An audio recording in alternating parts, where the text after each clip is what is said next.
Hello, everyone. Good afternoon, good morning. I'm pleased to have you today for the second webinar we are organizing for the exhibitors that will participate in the Africa Fine Food Pavilion in the Summer Fancy Food Show. And today I have the pleasure to have with us Mrs. Heuda Guessous, an international trade consultant with more than 50 years experience in the US market, that have also a large experience in assisting exporters to comply with the US regulations. Today, Huda will present us how to export your food products to the USA.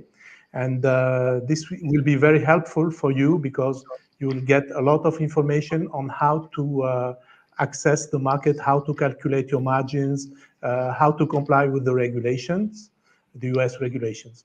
So welcome, Huda, and the floor is yours. Thank you very much, Walid. I'm happy to facilitate this workshop. I'm addressing all the audience. If you have any questions, feel free to ask them on the comment bar, wherever you are. If you are on YouTube, LinkedIn, or Facebook, there is the comments. So the comments will show on our site. Feel free to do so. This is like you are not too far away from the fancy food show. So just know that any show is a good opportunity to network, but better be prepared and work on exactly the objectives that you define. So let's work together today to understand the food market, to understand the export procedures and the US food markets. Today we will do it in 6 different steps. So the first step would be, 1 second. All right. So the first step would be looking at the US in numbers, unveiling the US food markets and market potential, as well as exporting to the US and understanding the price structure. So welcome to the International Food and Beverage Business. Today we'll explore exciting possibilities of exporting your product to the vast and dynamic US market. The US boasts a population exceeding 335 million people, with a lot of disposable income compared to other countries. So let's dive into that. The median age in the US is 38.8, according to the 2022 census.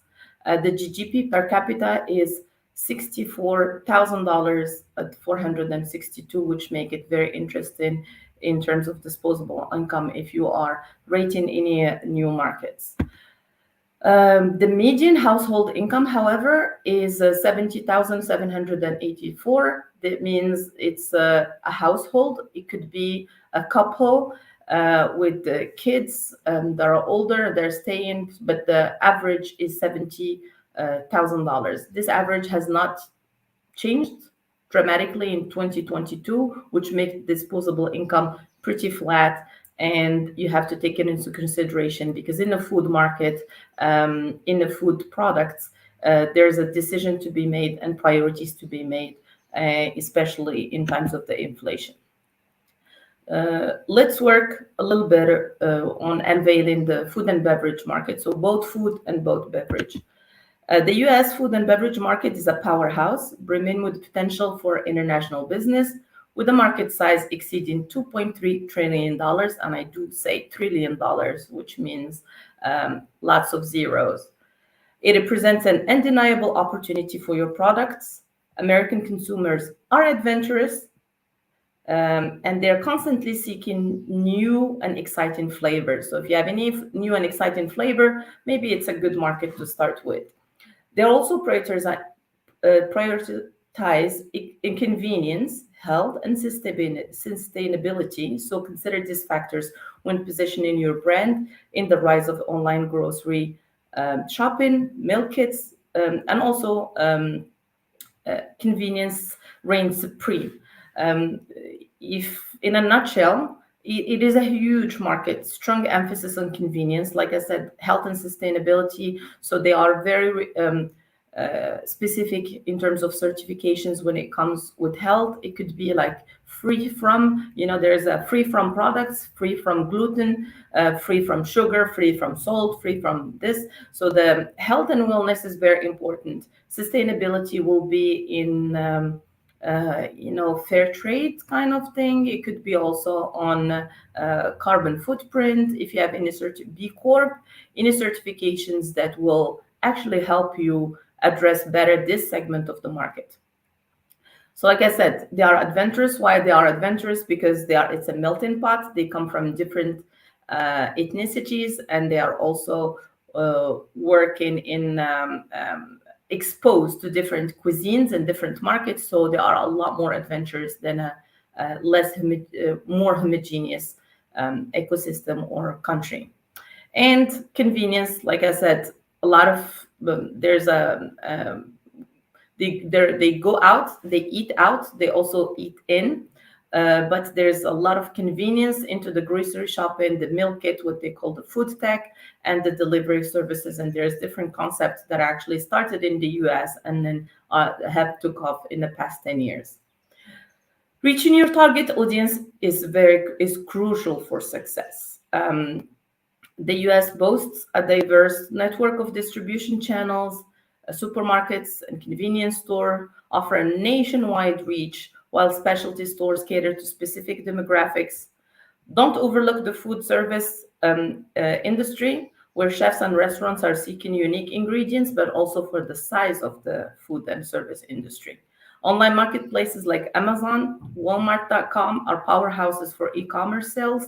If you consider a direct-to-consumer subscription, you need to be locally available, as well as having local partners in that segment. So main segments: retail stores, which is the supermarkets, the convenience stores, and the specialty stores; the food service, the restaurants, the hotels, the catering companies; online marketplaces, Amazon, Walmart, Instacart, and others; and direct to consumers like subscriptions, Home Chef, and other ordering with home delivery. All right, so let's dive into the retail stores. While offering a broad reach, entry can be expensive. If you want to get into the retail stores like Kroger's, Trader Joe's, a lot of them have brokerage fees, which is slotting fees or marketing co-ops, which means you have to pay to be able to have your product on the shelves. So the payments are to secure shelf spaces. And marketing co-ops is joint marketing initiative with retailers. If you have experience into doing that in your local market, so you know exactly what I'm talking about. It's just that the costs could be a little bit higher because some of the retail stores are not national, they're regional, and then to be able to deploy it nationally, then you will need considerable fees. The channel is ideal for established brand with a mass market appeal and product with a long shelf life. If you are in a short shelf life, that means there's a lot of turnover. You need to pick up whatever is not sold. So for the fresh and prepared meals. But if you have shelf stable condiments with about 1 year to 2 years, canned sardines or canned fish with 3 to 4 years, that could be something that you might be interested in. We will go through the process of explaining what is the procedure to be able to sell this kind of distributions, but know that if you are not selling directly, you're selling to an importer or distributor, this is what he will be paying in order to have your products on the line.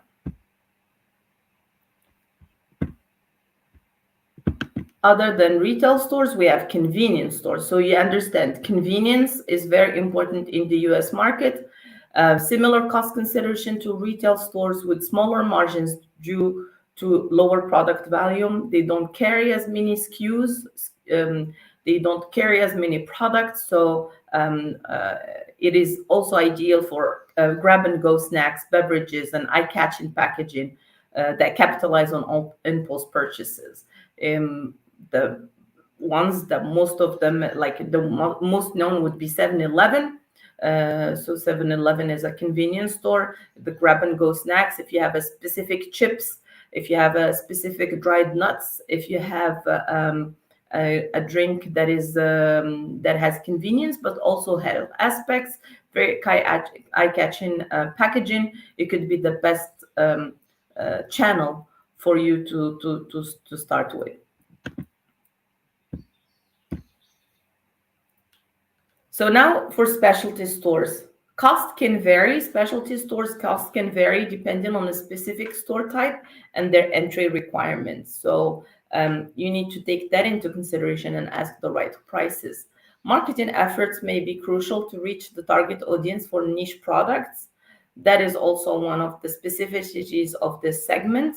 The niche products are so ideal. This channel would be ideal for premium, high quality items catering to specific dietary needs or ethnicities. So specialty stores could be like, for instance, if you go into New York, you can go to Eat Italy, which is a specialty store specialized on Italian product. The concept has very premium, high-end products that are around Italy, and with pastas, condiments, sauces, dishes, you name it. So, or it could be specialty stores that are focused on health.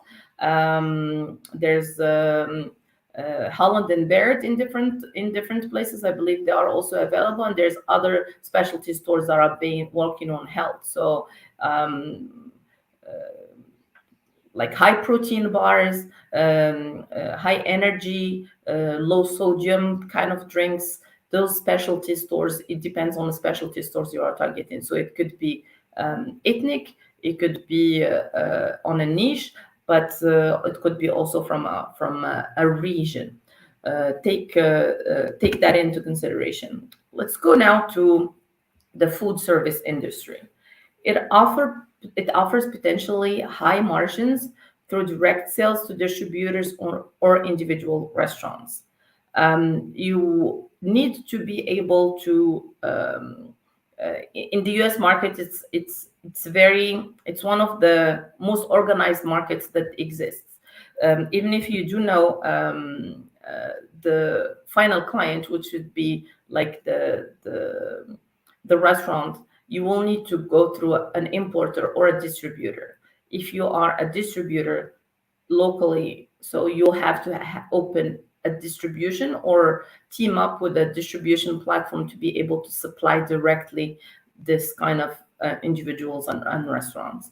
So high margins because there's less marketing costs for that. But know that operational costs can be moderate to high due to cold chain, especially if you have frozen products, if you are working on fresh products as well. But it's ideal for unique ingredients, specialty foods, and ready-to-go products. You are going to the Fancy Food. The Fancy Food Show is a specialty product. There's both categories. There's all of the categories will be available, but you also have access to chefs that will come and taste your products. And then feel free to ask the chefs that you will be meeting who are they working with, which distributor are they working with, so you can target them directly. But the food service is an important outlet for your product. Now, for the online marketplaces, the costs include commission fees to the platform, and any additional marketing efforts needs to stand out. Operational costs typically are lower due to limited warehousing needs, but also ideal for product with a strong online presence and established brand awareness. You have to take into consideration that the prices that you are in a marketplace, so there's thousands and thousands of products that are already listed. You need to know exactly your positioning compared to those products that are listed, and then establish a communication and marketing strategy that enables you to capture those potential clients. know that since everybody is competing for the same attention from the niches that where you will be at, so the cost of acquiring, the cost of acquiring clients could be pretty high in those cases. So even if you believe that you have enough margins, but the cost of conversion could be very, very high. So you have to understand your markets very well and be able to choose carefully which channel you'll be working with. We spoke about direct to consumer. It is variable because marketing expenses and fulfillment costs can depend on the type of fulfillment method you're doing. Are you doing it in-house? Are you using a third-party logistics company? But the operational costs can be lower to moderate compared to traditional channels. And ideal for subscription boxes offering curated experiences on high value or artisanal product with loyal customer base. Let's take, for instance, dates. I know that a lot of countries in our region are also offering dates. So if you have a very specific date product that you have a niche for, they're artisanal in a nice packaging, you could work with a subscription food tech company that will offer that on a regular basis, on a rotation basis, because usually they allow people to discover new products, and so they have rotations. And also you can do subscription. For instance, you send 1 kilogram or 2 pounds in that when we're speaking with the US, 2 pounds on a monthly basis. So that's a subscription. You'll be able to deliver your client all the time. Let's go now to the landscape for distribution. So distribution, the US landscape offers vast network to reach, like we said, 335 million people, plus all the people that will be visiting. So over 1 million grocery stores, convenience stores, and specialty stores provide a multitude of entry points.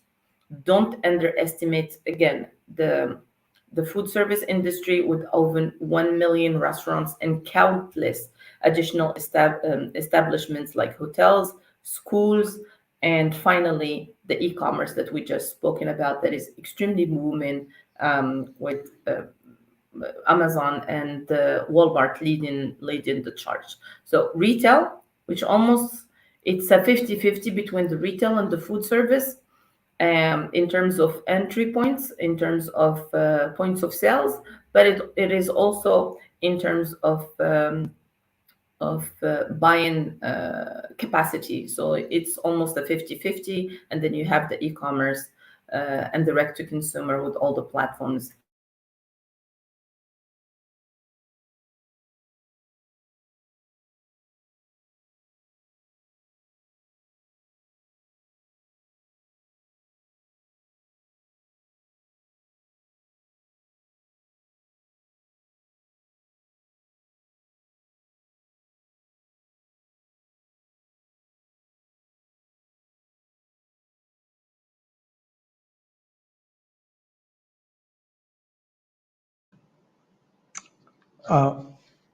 I think we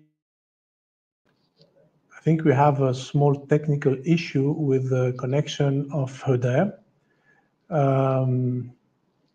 So we wait a few seconds that she reconnects.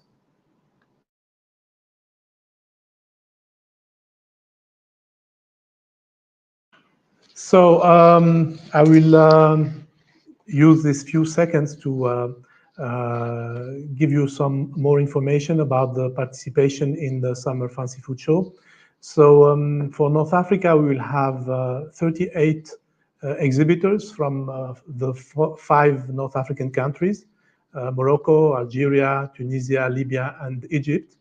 We will all be hosted in the Africa Fine Foods Pavilion in level 1. So all US buyers are welcome to come to visit the exhibitors we will have this year under the ATI program that is implemented under the Prosper and USAID program. So we will have a very large diversity of products, North African products, from olive oil to dates to pasta, couscous, and spices and teas, and really a very large range of products. So it could be very interesting to US buyer to explore the North African flavors and to see this very good quality products coming from North Africa, and almost all companies are certified organic or ISO or vegan, or so a lot of certification. So quality is there, and you really you really appreciate this companies and these products. So we will also organize for the African exhibitors, and the North African in particular, some visits to discover the US retail market. We will have a first visit on Saturday afternoon, 22nd of June, and the second one after the exhibition on Tuesday afternoon. So for the ones who have not registered yet, you can do it in the next few days. I will try to see what is the problem with the connection of Heuda while we are talking.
Hello again.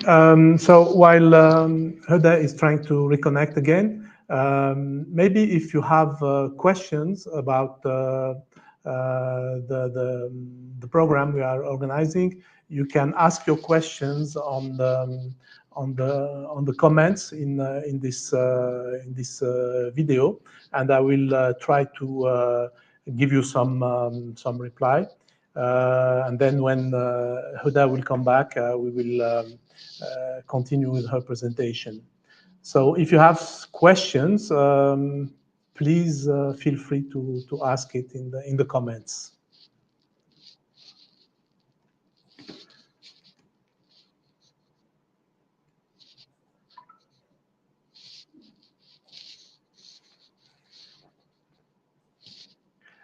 So the first comments I see are about if there is a registration for this recording for this presentation. Yes, at the end of this webinar, the registration will be online on LinkedIn for the ones who are on the live LinkedIn Live, or on Facebook page of Stacia. For the ones who are following us on Facebook. So you will not miss anything. Any questions? I'm not seeing yet questions, so maybe you have been very clear, so we don't need any explanation.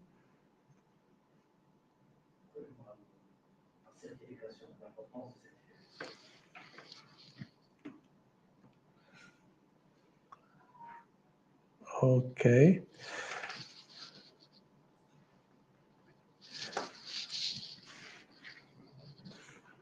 Wazifa. So I'm seeing a first question from Lamia. Maybe you can. Will you have importers or distributors specializing in food service? Yes, there are many importers and distributors in the US that specialize only in food service, and we'll have the opportunity to meet them in the Summer Fancy Food Show. As we are organizing B2B meetings, so we'll have some of them that will come to visit you at your booth.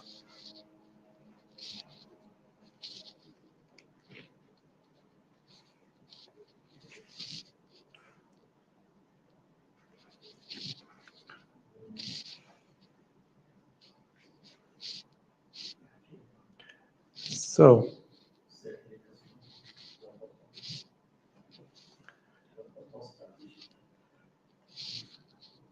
any other question?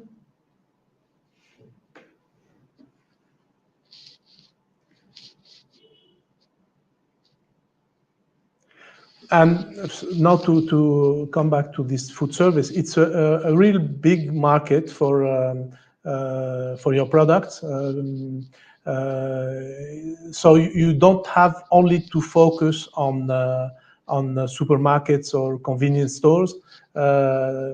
Looking at the food service sector is really important because you can, as Heuda said, there are more than 1 million restaurants and hundreds of thousands of hotels and university restaurants and etc. So it's a really huge market, and if you have the right products for them, the right packaging, you have to consider also this market for entering in the USA. Lamia, question: can we have examples of companies doing subscriptions for snacks and how we can reach them to include our products in their offering? I don't have the answer, Lamia. So this can be asked to Heuda after she will reconnect again. At the end of her presentation, we will have 15 to 20 minutes of a session of question and answers. So maybe we will let this question to her at the end of her presentation.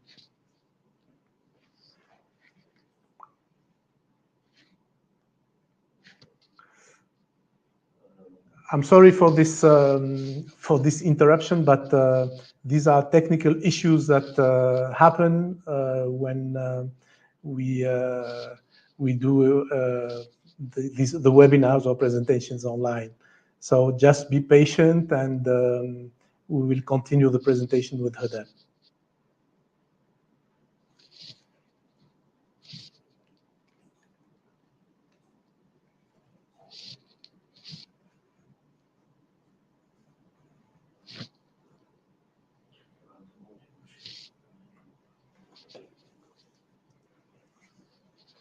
Other questions?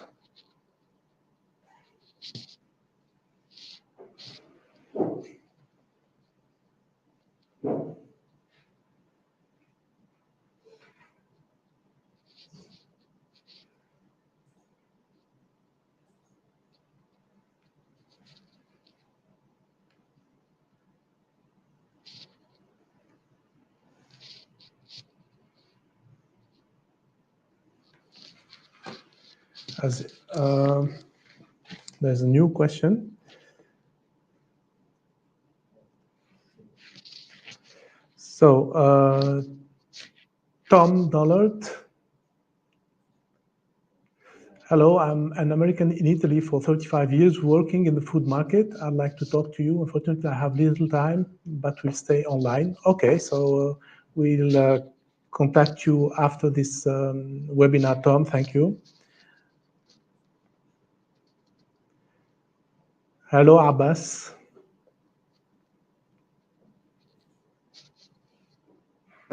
Hi, Asmam.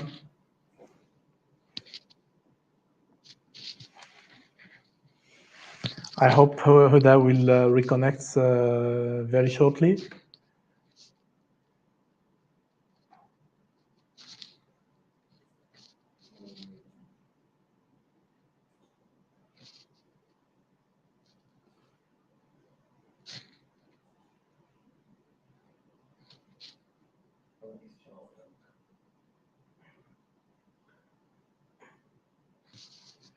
So, need to ask about inscription in GDA fees and charges for Tunisian exporter of organic dates. What you mean FDA? FDA, okay. FDA registration is free. So if you do it by yourself, it doesn't cost anything. But if you find it difficult or complicated and you cannot access the right website and don't have the right instruction, there are some companies that do it for you in the in USA, and generally it costs between maybe 100 and 200 US dollars. But it is normally free, but if you cannot do it, you can use a service provider to do it for you.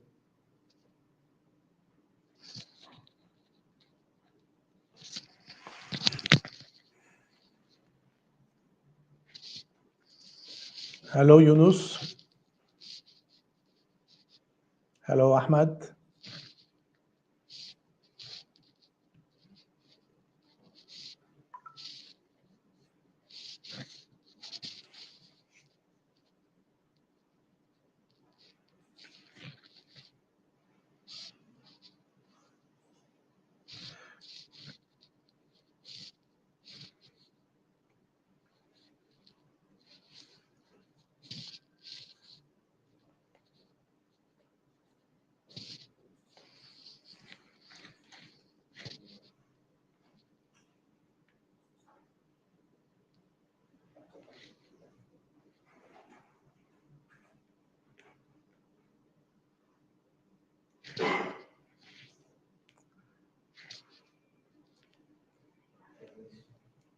Okay, so we try again to connect with Heuda to see if the internet connection is working now, and we will come back to you in 1 minute.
Hello again, Heuda. Hello.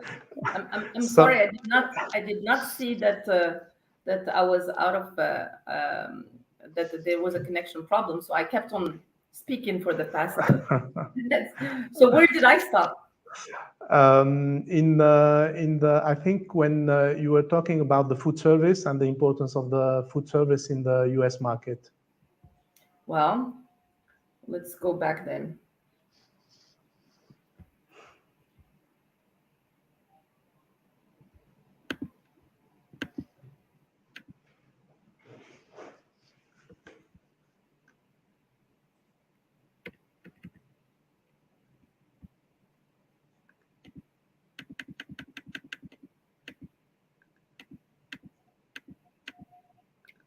Was I here?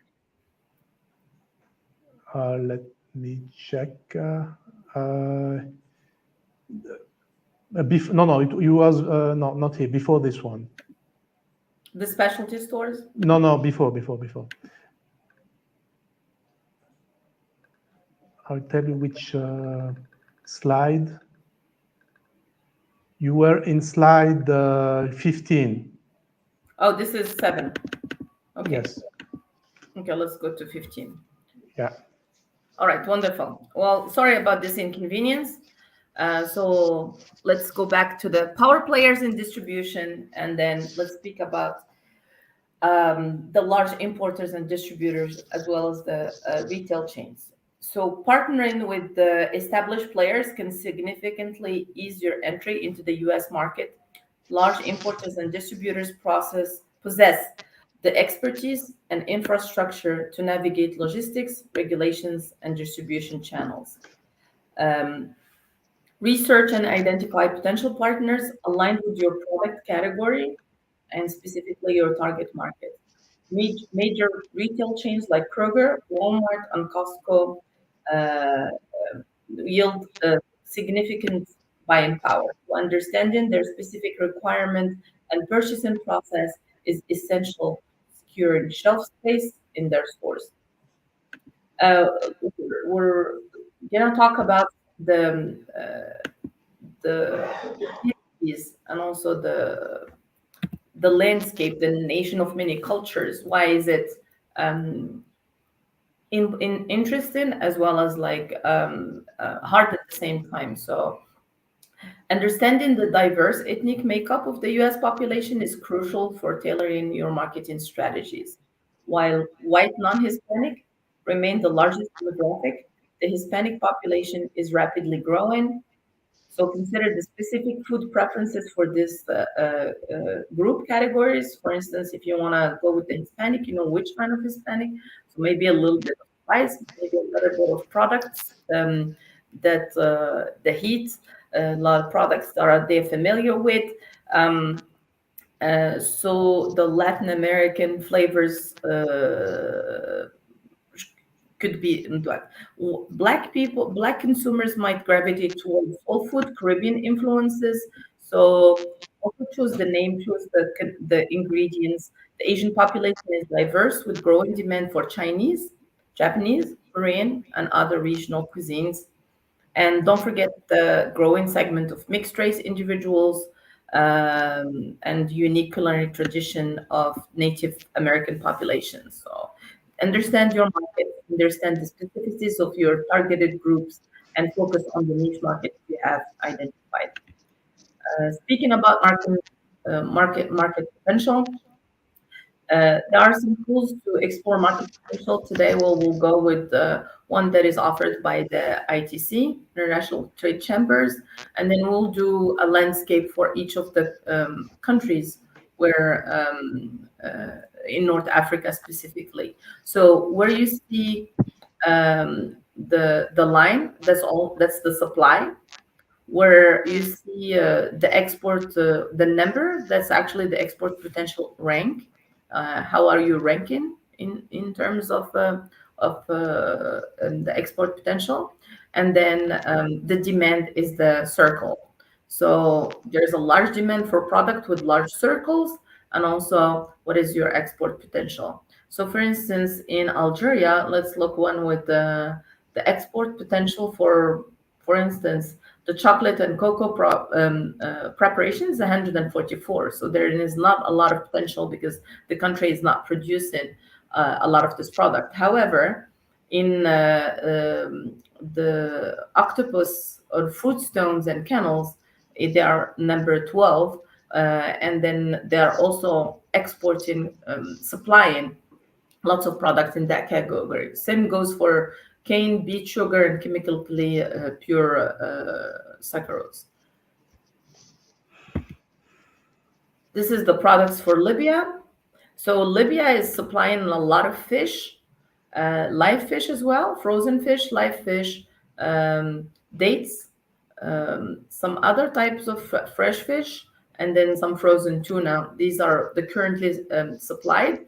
So they are ranking pretty high on the categories that they are supplying, but there's a lot of other products that could be explored and where they are not currently supplying any of that. Walid, should we do Egypt? So for instance, Egypt, large, Yes, lots of yes, we can. product have been supplied into the US. And then some of the products have lots of the demand. For instance, if you see the category for processed and preserved foods, as well as fish and shellfish, and in the product of tea and also coffee, there's a large demand on those products. Egypt has been supplying a diverse type of products to the US, and they're also getting close to their potential. However, again, with good segmentation, with different markets penetration strategies, you'll be able to go and increase your sales potential. Tunisia, let's go to Tunisia. Tunisia at the moment is supplying also a lot of products. There's a large demand on the fish and shellfish, but the demand also stays the same everywhere because that's the demand coming from the US. But they have also the plenty of categories. Olive oil is been number one, followed by other products of olive oil, like the good version and the extra version, and then you got the non-version, which is the hummus, then the dates, the shrimp, and everything else. So there are some categories that are already known, so you already established brand awareness or origin awareness, but there's a product that it's not known, so that gives you a lot of marketing or a lot of awareness to be raised to be able to enter those products. That's for Morocco. Also, lots of products. Sardines being number one. The preparations: octopus, mandarins, olives, cranberries, and so on and so forth. And then at the end, it's like low-fat milk. So I'm guessing it's a very small product. But this type of visualization enables you to see what is the potential of the origin of the export, or the version of the categories that have been exported at the moment, and what has been exported, what is your potential as well. But there's also different other type of product that you can or detailed information that you can get also from the same source. So this is basically going with a product line. So olive oil. This is not version, but like just olive oil. So let's check out who are the exporters, who are your competitors in terms of countries that are going into that. So the light aspect is the export potential, and then the dark aspect in the circle, that is basically your realized potential. So for Spain, they already at 100% of their potentials. That means they're exporting whenever needs to be exported to the US in that category. In Italy, it's 51.9%. In Tunisia, it should be around 60 to 70%. In Morocco as well. And then you have Greece, Turkey, and other countries. But this is a high concentration, but you can do it with your product category, and you'll be able to see who are your competitors, who is actually exporting those products at the moment, and you can go deeper into the analysis. Do we have any questions, Walid? Yes, there were some questions, but I said that we will let it at the end for Okay. the Q&A session. All right. Let's do that then. Well, let's go to the exporting process. So exporting now, let's go to the details of the exporting to the US market. I've tried to do a process, like a very light process without going into the details. Then I will go through it, I will explain it, then we'll go through the details later on. So the first thing that you would do is decide on a product and the market. Which product would you like to do? Which market would you like to get? If you're trying to sell everybody in the US, it's same like selling everybody in elsewhere. It's not going to work. You need to be focused on which market or which category, which niche that you will be focusing on. Let's say, for instance, you want to do dates. Dates is a big market. If you want to export in bulk, then your clients will be the packers. That will actually need it, or could be the caterers that will do it, like use it in different preparations, or would be industrial companies that would actually use it as an ingredient for different products. So you need to understand where products and the market you would be going into. Based on that, I mean, the packaging is also important. When I say products, there's packaging, branding, and all of that. Did I speak about the branding? So basically, if you are selling with a brand, your brand needs to be registered with the US agencies, which means needs to be recognized as you are the owner. The process is not the same if you're using international, the Geneva Convention. There is still a process to be done in the US to be able to have it, and which is quite costly and quite lengthy. So if you want to export with your brand, you may consider starting that procedure, or at least talk to your client about the procedure and the time. Like I said, it is costly, so you want to introduce it into your pricing and logistics. Any adaptation that you will do, which in terms of intellectual property, packaging, labeling, and everything else needs to be taken into consideration in your pricing, as well as the logistics. Third step is to find a partner based on your product and market. Then you need to know who you want to talk to. Are you talking to an importer into retail, importer distributor into food service? Are you going with the food tech? Are you going online? Who are your potential partners there? What can you do to be able to streamline the process of the export? Once you find a partner, know that you cannot export yet. You need to send samples for approval. Some samples are basically tested in laboratories, but also tasted by people. We are talking about food. Food needs to taste good and to be adapted to the taste palette of the category you're trying to reach. You are going to a trade show. You make sure that you have samples for people to taste. That is very important to have a feedback onto how to adapt your recipe, or to adapt the product to the target market. That is very important. I remember some years back, I went to Singapore trying to sell dry Moroccan olives that are very salty. So the salt level is about 9%. And I was impressed in how many people spat the olives, couldn't even try them. It's too salty for the market. So we needed to do some adaptation on other products, and forget about that product going into that market because it's not adapted. This is a good opportunity for you as exhibitors to be able to send the samples, see which ones are accepted, which ones are more likely to be exported, take into consideration the feedback you're getting from the potential clients. That would help you improve the products, and as well as the aspect. Even for the packaging, feel free to ask the people that you are meeting if they have any comments, any feedback that you need to take into consideration. So let's just go through the process that you've already found a partner. You send the samples. The samples will need to come with specification sheets. Then the clients will, depending on the clients, you will need to have some third-party audits, some certifications, kosher, certification is one of the big markets for kosher. Certification is the U.S. Even Coca-Cola is certified kosher. So to be inclusive, and you will have to go through the process of providing a lot of paperwork to get your samples approved and to get you listed as a supplier, as a vendor. If you don't have yet the FDA registration, or you're not already compliant, we will go through the compliance in a little bit. Then you will need to do so. Train your staff, register with FDA, and register with those products. So registration of products, it depends on the nature of the product, specification sheet of the product.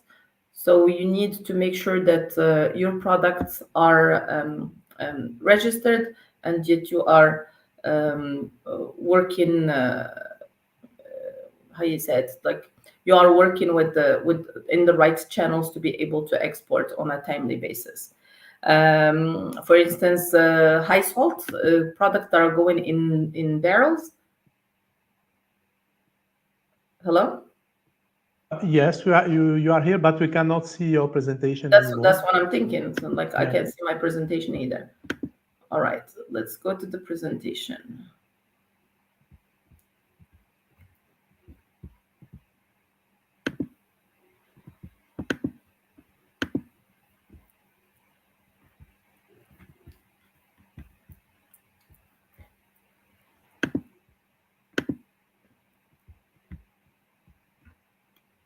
Can you see it now? Not yet. Not yet. Okay, I guess it's me who will share it.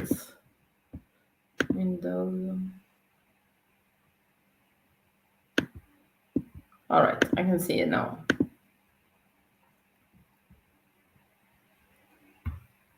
All right, can you see it? Yes, thank you. Wonderful. So I said there's a products that you don't need to register. If you don't need to register them, sometimes FDA agent will stop and ask for the spec sheet. You want to have very clear and not translated, literally translated product, because it could mean the same thing. And I'm speaking from experience. Even if it doesn't need to be registered, sometimes the translation in English is not accurate, and then it gets stopped by the FDA. So registration avoids all of those steps. Any products that are pasteurized, sterilized, low acidity needs to be registered. So the registration process is not only online. That means you have to work with an agent, and you have to work with a certifying body that will come and do tests for the pasteurized and sterilized products. There is a heat distribution test. There is a lot of technical aspects that need to take into consideration for registering the product. Registration also has a cost, so you might want to take that into consideration in your pricing strategy. Once you do all of that, you need to make sure that you know exactly which products, documents are needed to be able to produce those documents, prepare them, as it is very important for the market. And after that, when you do the export, collect the payment, check the satisfaction, and once you check the satisfaction, then you adapt and improve your product to be able to do that later on a faster way. So let's go back and go through the process, navigating the process of the export process. So like I said, you start with the market research. So if you conduct a thorough market research, you understand the U.S. customer preferences, the regulation, the competition, who else is in the market, what products are offered, where do you stand in all of that, what is the pricing that is already in the market, and how you can offer something that is different or something that is better. And then find the US partner. The US partner is very important and crucial into your first export into the US, especially if it's your first export. So consider partnering with an importer, distributor, or a broker to navigate the specificities of the market. Product adaptation, ensure that your product complies with the US labeling regulation. The labels are not the same, even if you're exporting to Europe. The labeling for the US market is totally different. Even the nutrition value is done differently. The sizes are done differently. Don't forget, we're no longer in grams. We're going to pounds and fluid ounces and all of that. So the labeling has to be adjusted. Also adjusted to customer preferences. If it's low salt, you need to put the low salt. If it's vegan, you cannot put any claim on the label. It needs to be a valid claim, which means you need to be able to back it up with a certification or to back it up with an audit. So if you don't put organic because you're using natural, organic and natural are not the same. Organic is certified, the whole process is certified, the space is certified. So understand the regulations and understand that you need to be compliant with the US market. The fourth part is the logistics and shipping. Plan an efficient and cost-effective transportation. Consider factors like cold chain, especially for perishable goods. Sometimes the trial product is a couple of packaging. If you do that with air, that's you pay per pound, you pay per kilogram. It's quite expensive, so you need to know what's your MOQ. If you hear what's MOQ, it's minimum order quantity. So make sure that you understand what's your minimum order quantity to be able to offer those kind of pricing as well as adaptation. Again, branding, no branding. Are you selling in bulk? Are you selling packaged? Is the package have your own label? It has the client label. You need to be able to add the importer. There's a lot of things to take into consideration. Custom clearance is extremely important. You be able to do the custom clearance. You need to be, of course, registered with the FDA. Your product needs to be registered. You have a SID number in case you need the SID number. The SID number needs to be on the invoice as well as on the packaging list. You need to be able to do the Formula A, which is the origin, if there is any advantages to being shipping from your origin. So you need to know exactly the custom clearance and the procedure to be able to import. Marketing and sales also develop a targeted marketing strategy to reach your considered audience in the US market. Now some organizational aspects: skills, languages, negotiation, ability to adapt.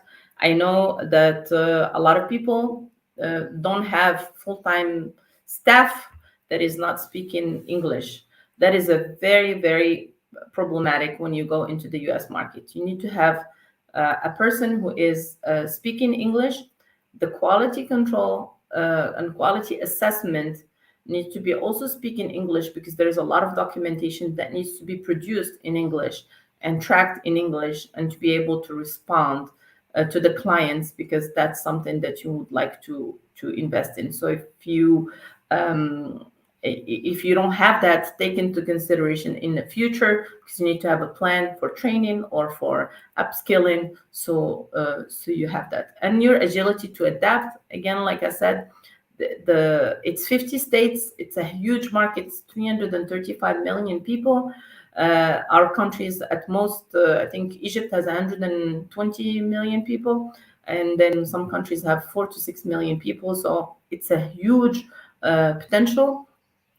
Make sure you take the time to consider how much of your production is going into that market, and what is needed to be able to adapt to that market. And consider also the relationship between the exporter and the company, your local activity. If you want to remain like very predominant in your market, you need to understand what are the potential for other markets, export potential globally, and then understand how much you want to give to one market and diversify, because there's a lot of risks that are coming from exporting to other countries that you need to take into consideration. Sorry. And then also the company expertise and knowledge in terms of export. If you haven't done that, make sure that you get a consultant, or you have a custom a freight forwarder that can help you, your custom agent can help you, but make sure that you seek consultation to be able to get it right from the beginning. And then strategic alliances. If you can find 2-3 people that would like to export with you, and then that also would like to work with you in different channels, make sure that you develop your strategic alliances, but that can help you grow and also navigate the market with less risks. So market input strategy will need to have your target markets, description of major competitors, analysis of the competition position, product positioning, pricing strategy, sales condition, distribution strategy, advertising strategy or research of opportunities, description of intermediaries and partners. That is very important to you to have and also to write it. So Walid, are they getting a copy of the PowerPoint? Yes, we will send a copy of the Wonderful. PowerPoint. So you don't need to take any screenshots. You'll have the PowerPoint. The regulatory and logistical aspect. Like I said, protection of intellectual property. If you have a brand that needs to be registered, design. I don't know, Aquafina, for instance. Aquafina is an American brand. I think on the bottle that you see, there is only water. There's at least 3 different aspects that are intellectual property. You have the Aquafina brand. You have the patent on the design patent for the cap, because the cap is very small compared to the other. You also have the design pattern of the shape of the bottle, and then you might have also the ridges. How many ridges are there? So it could be at least 3 of them that are already there. Other regulatory issues, modes of transportation, freight and cargo insurance. Understand if the insurance of your supplier already covers, it doesn't cover, but the US market is extremely regulated. Some years back, we used to get a lot of claims from final clients about pits in the sandwiches, because we were doing some pitted olives or sliced olives. So you need to put the disclaimer on the labels. Make sure that your insurance covers, or your partner's insurance covers that, so you don't get the claims at the end because you are the exporter. Commercial documents, mapping out the process, understanding on your product category what are the documents that needs to be produced to be able to clear customs. These are very important. And the use of commercial service provider is also important. So registering the company with the FDA is pretty easy if you only want bioterrorism, but you need to have a local agent to be able that they can contact. So you only need the name of the company, the address, the contact person, phone, fax number. Yes, fax number is still used. Type of processing that food products are subject to. Is it heat treatments, gas flushing, curing, salting? So those kind of products, and then you can register with the FDA. Now, let's go to the regulatory landscape and ensuring compliance. So on that, you will have, let's say, 3 different administrations, 3 different categories. So you have the FDA. FDA stands for Food and Drug Administration. It ensures food safety and labeling compliance. Then you have the USDA, which is the US Department of Agriculture, or the Ministry of Agriculture, if you would say. So it oversees the agricultural product and organic certifications. Usually, if you want to get USDA organic, the USDA organic comes from the USDA. However, they do have a say also on the natural, because all of the products you have to export are usually they were fresh products. So be careful on the pesticide analysis, the heavy metals, and all of that, because the USDA will ask. And additional regulations may apply depending on specific products. For instance, the alcohol is going to another regulation. So for the trainings, we talked about the trainings. You need to understand that there's one training in particular that is important. It's called Preventive Control Qualified Individual. This is a person who successfully completed the training program. The training is available online in English, plenty of platforms. Also with the FSPCA, which is the training body that is used by FDA. And then that is equivalent, this training should be at least equivalent to that received under the standardized curriculum recognized as adequate by the Food and Drug Administration, or the individual can be otherwise qualified through job experience, but you need to give a lot of information to be able to back up your claim that you've been doing that. So the PCQA plays a crucial role in ensuring food safety. How? By creating, managing, monitoring food safety plans. So it is the creation management of FSMA, FSMA, Food Safety Modernization Act. We'll talk about it in a little bit. To work on a risk reduction, they effectively identify, reduce, or prevent food safety risks to prevent foodborne illnesses. So you can find more information on the link below. So why do they do that? Because about 48 million people in the US, so 1 in 6 people get sick, and 128,000 people are hospitalized, of whom 3,000 will die each year from foodborne diseases. There's listeria outbreak that have been made public throughout the years, and there's a lot of problems within the foodborne illnesses. So this is according to the data from the Centers of Disease Control and Prevention.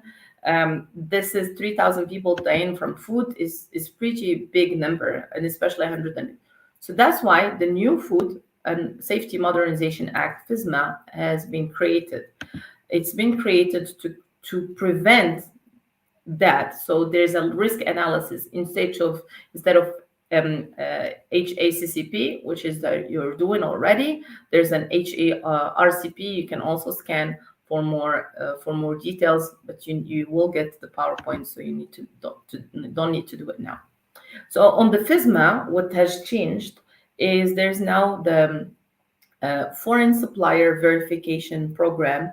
That is a rule that requires importer to perform risk-based foreign supplier verification activities. So to verify that the food is produced in a manner that provides the same level of public health protection, same as the US, or that is also being harvested and done in a specific way that could be would identify risks that could be safe for the US consumer. The food is not altered under section, and then also the human food is not misbranded. So the misbranded and then labeled is very important. So you need to be able to declare the allergens, mustard, soy,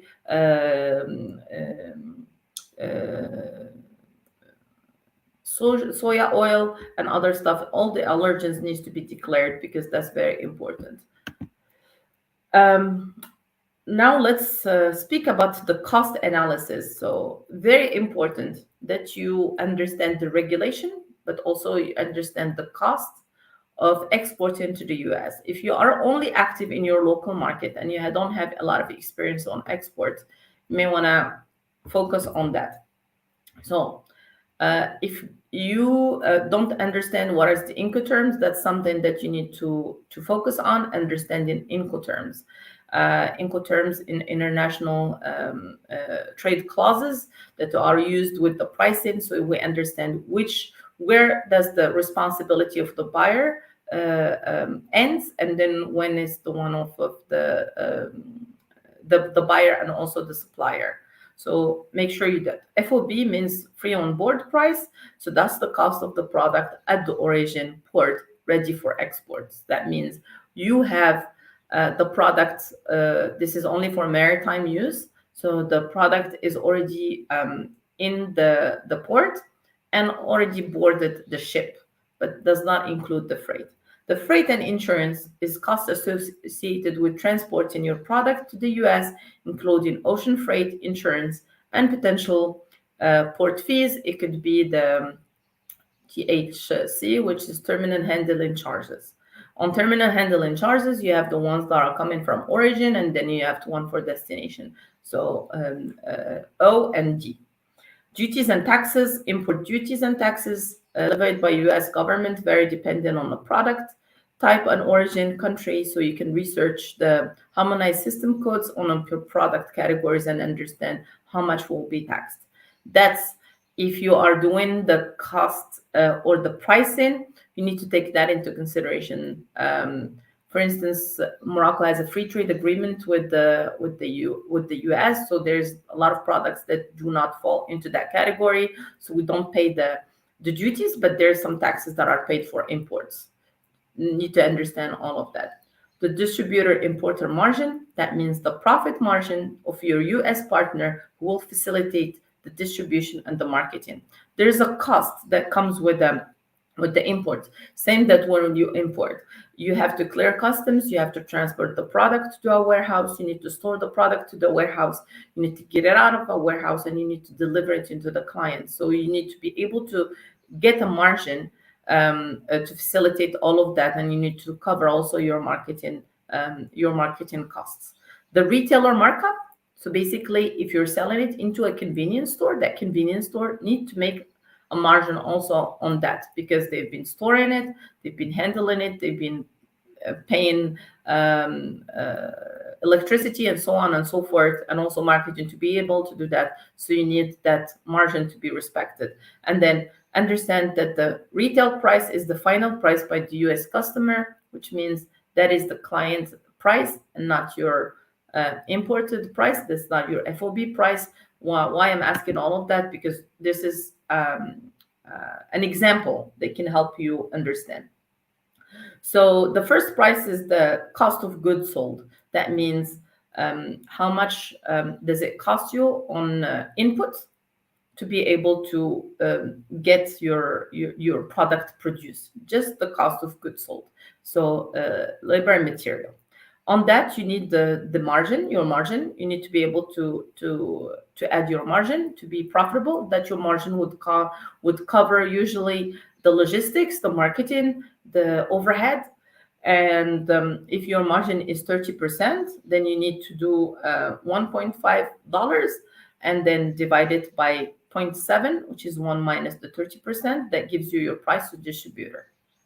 And then that give you your gross margin, and then the distributor margin would be also added to it. So the distributor needs to make some margin. There's no distributor that will take and under 25%. So depending on the distributor, it would be between 25% to 50%, depending on a niche and also the cost to acquire. If it's a volume, then the distributor margin should be low. But if it's a very niche product that requires a lot of sales and marketing budget, that margin would be higher. And then you will have the retailer margin, which is the end link to your chain that will be actually selling the product to the client, and they usually get about 50. This is not taking into consideration the shelving fees that we have spoken with, and taking like the advanced investments that you will need to put in order to do that. And the price for consumer would be 4.75. So you've seen from 1.5, now you're selling it at 4.75 In some products you can allow times 5, and in some products there is less. But in this product, it's about 3 point x the 3 point some. This is the end of the presentation. Feel free to email me. I'm more available via email. And let's take those.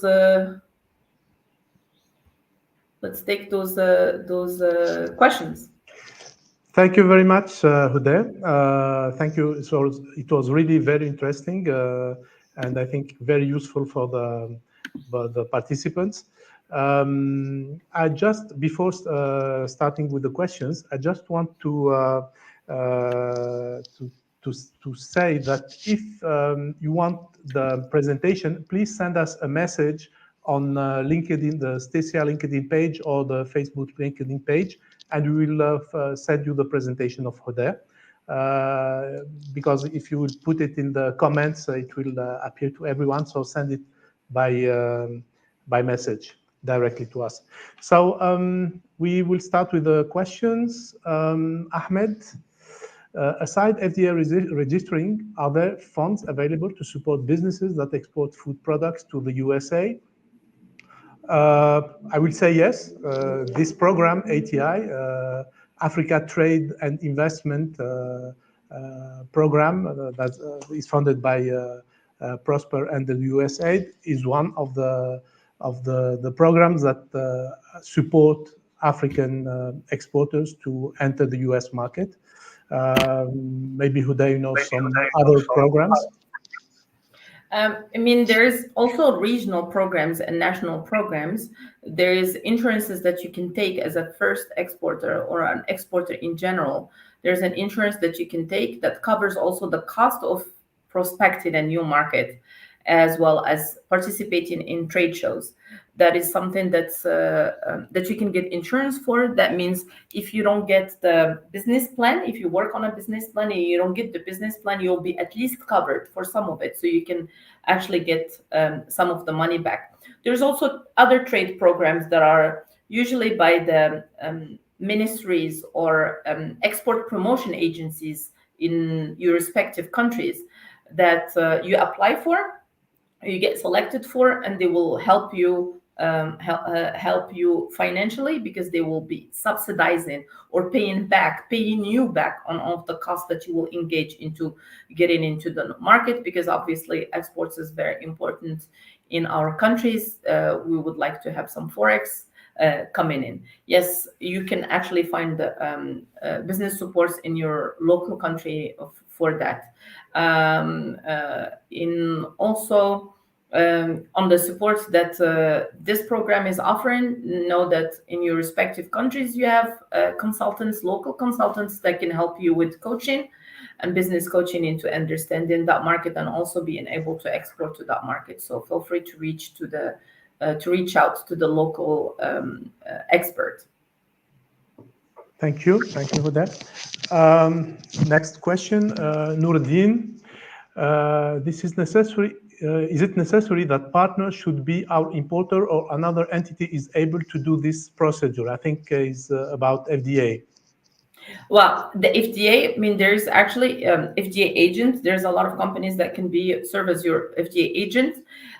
Those companies don't need, if you list your importer as your FDA agent, then you are married to that importer.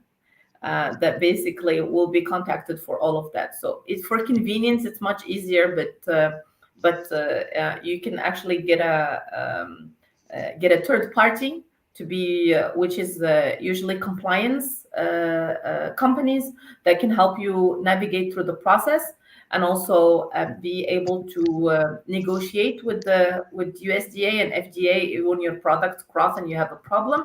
So I suggest you work with the third party and not work with your importer, just to make sure that you are not married for life, and gives you a little bit more of a leeway.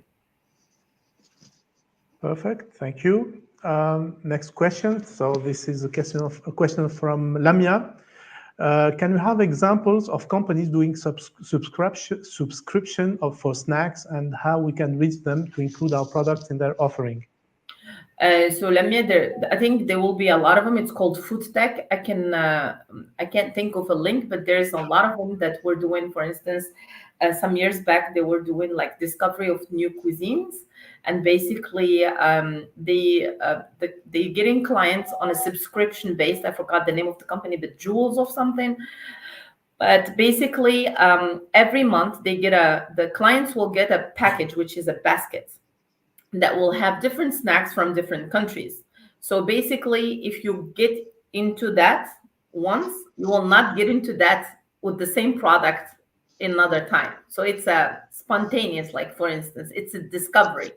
If you used to go with food tech, this is a good way to introduce your product into the market, but you need to have other places where your product is visible. For instance, Amazon, convenience store, or you have at least a website that is in English so that when they look up your brand or when they look up your product, they know exactly where to source it from. That is a good strategy to enter a market, but not a strategy to for loyalty, because it's a discovery. You're discovering new products that you don't know, and it's usually very very specific. Some of the snacks, this is for the snacks category, um, but there's other ones that are like Home Chef, or Hello Chef, which is basically the meal kits. So you receive meal kits, and you cook it yourself. You get a delivery. You choose what kind of products you like, and then there's chefs that would work on different categories. You send them in bulk, and they repackage, compared to depending on the recipes. And that's something that's, if your product is convenient enough, its product is used in some in for instance, um, prunes, that would be used in like 2 or 3 different recipes, you're more likely to have that products supplied on a longer time. But on the subscription for the snacks, that's usually um, that's usually a one time, and I'm sure that there's now more platforms that are supplying on a regular basis. So you might want to. There's a lot of them that would come to the fancy food show because it's the gourmet platform. So make sure you capture all of those and you ask the right questions when people come and visit you. Okay. Maybe I will ask you a last question before closing the webinar. What are your recommendations for the exhibitors that will go with the ATI program in the African 5 Food Pavilion to, I would say, to succeed in entering the US market through this exhibition? Well, I have mentioned before, it's a food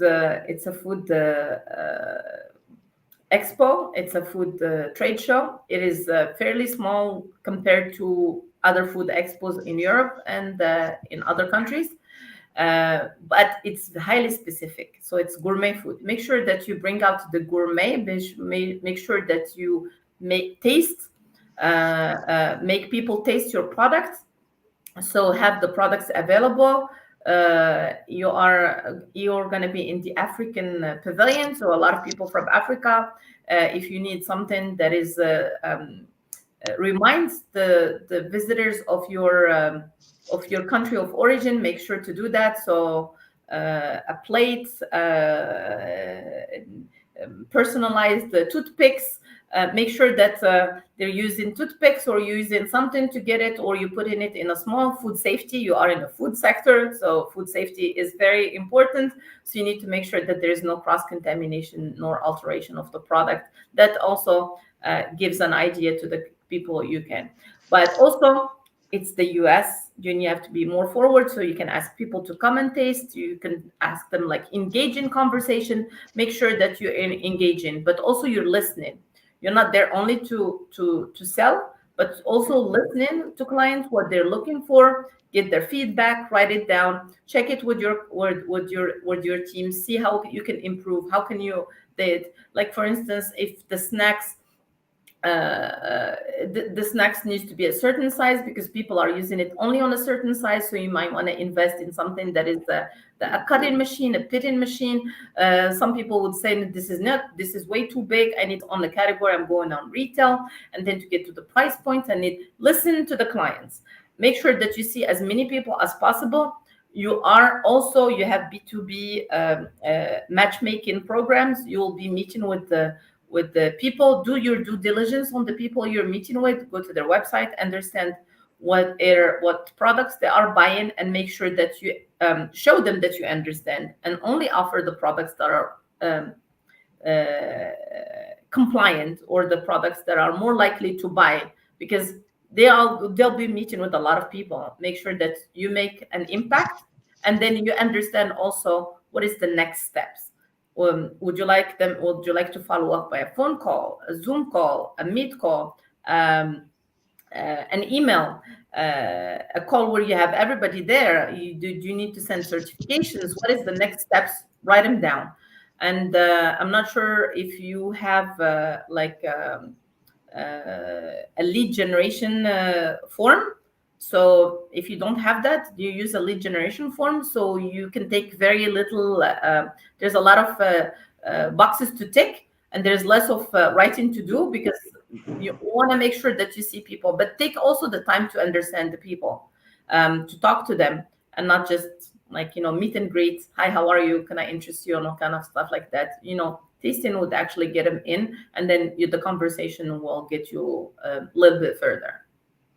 Not sure if you need any more advice on that. No, it's very fine. Thank you very much. I just wanted to add something related to the US buyers.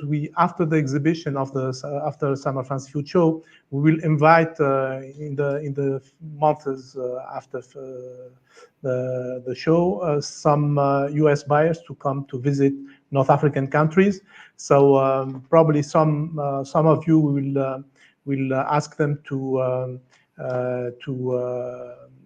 receive our guests from the US to visit your facility, to discuss and to close contracts with you.